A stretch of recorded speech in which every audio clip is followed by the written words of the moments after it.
quando la si parla in da stazione,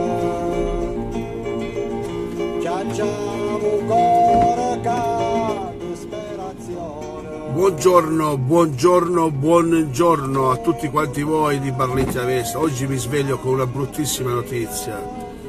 È morto un gentiluomo, ci ha lasciato un gentiluomo, veramente un gentiluomo. Mi dispiace, non ho neanche voglia di fare il buongiorno perché ero molto legato a Fabrizio Frizzi, il grande Frizzi dell'eredità, una persona squisita, una persona a modo.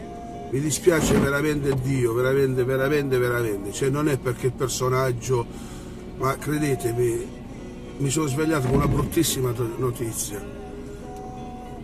Una persona che veramente era un gentiluomo,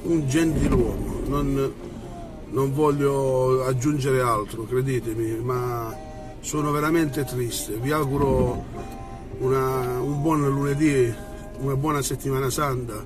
Credetemi, ho avuto una bruttissima notizia, ci tenevo a questa persona, è stato veramente un grande.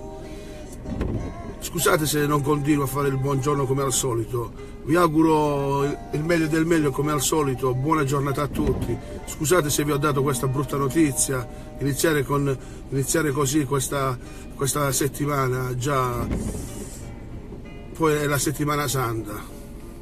Comunque buongiorno a tutti ragazzi, veramente di vero cuore, buona giornata e scusate ancora.